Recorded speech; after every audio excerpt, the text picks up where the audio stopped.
What happens when you reach high engagement levels?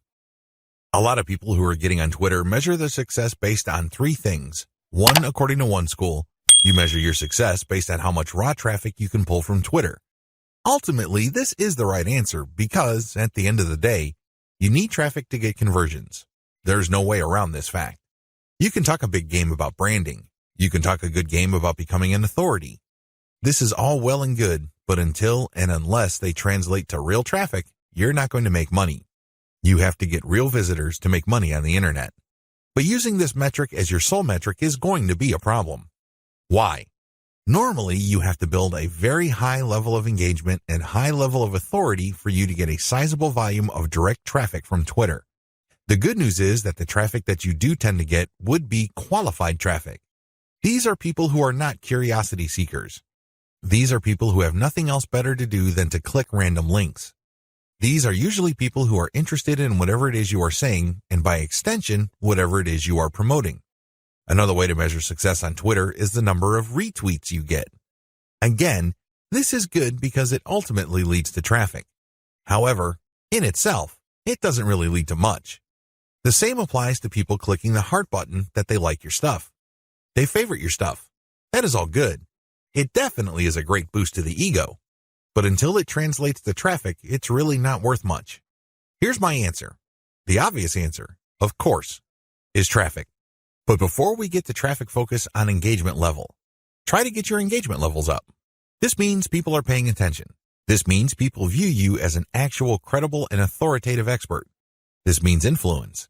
If you have high engagement levels, a lot of things open up for you. These are tremendous opportunities that can take your business to the next level. First, you can pitch influential Twitter accounts for guest posts. If you get a lot of engagement from their accounts and then they're constantly retweeting you and constantly clicking the heart icon, and it means that they become your fans, this is an indication that there is an actual organic community that grew up around your content. This is a good thing, but just by itself, it doesn't really mean much. You have to convert it. You have to transform it into a usable form in one of the most useful forms of this. Usual payouts of this level of influence with influencers are to pitch them for guest posts. Now, of course, this means that they have to have a blog that's credible and has great SEO value in their niche. But assuming that's true, pitch them for guest posts. Don't be shy. It doesn't hurt to ask if they say no the first time. Continue to engage with them. Be a buddy. Challenge them. Test them. Earn their respect some more, and then pitch them again. Keep pitching until you get that guest post. Because sometimes you have to knock many times before the door opens. That's just the way things are. Keep pitching because for every single guest post you get, you may get a nice boost in Google search results. You probably don't need me to explain to you why that's a good thing. Ask for interviews. There are many influential people on Twitter that are either top dogs in organizations in your niche or they know people. Either way, when you get interviewed for a variety of reasons, you have arrived in your niche. Let's put it this way. They're not going to interview worthless people. They're not going to interview people who have no credibility. Why? Well, they respect their own credibility. They want to protect whatever status they have. One of the worst ways to do that is to interview people with no credibility. They want to build up. So, the fact that they're interviewing you signals to whoever respects them that you are worthy of respect.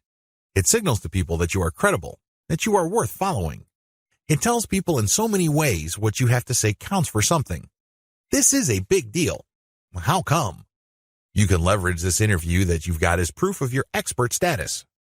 You can then contact influential publications in your niche to get backlinks. You can contact the networking groups, symposiums, and conventions to get speaking opportunities. You can always point to the fact that you got interviewed by these highly credible places.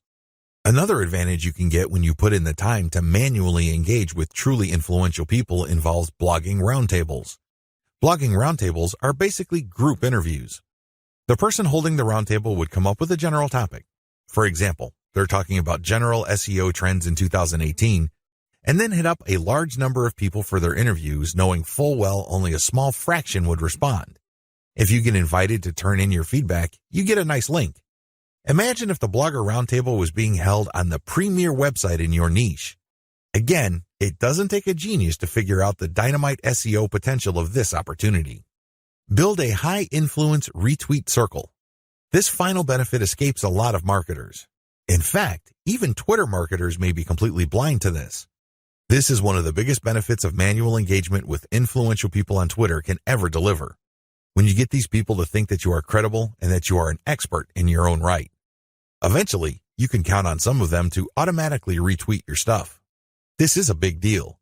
Well, when you share your own content, or better yet, when you share your squeeze page direct link, you want truly interested people to click through. You want people who understand what your content is about to click through and possibly convert. In other words, you want highly qualified traffic. If your brand becomes so trusted and so credible in your niche among other Twitter users, you cultivate such a following. You only need to produce content and automatically you know they would retweet you. You can almost bet that a certain percentage of your followers would retweet.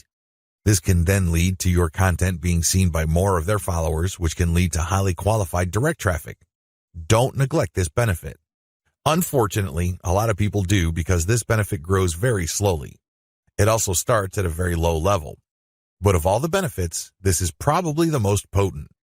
Unfortunately, it also takes the most time, effort, and attention to detail.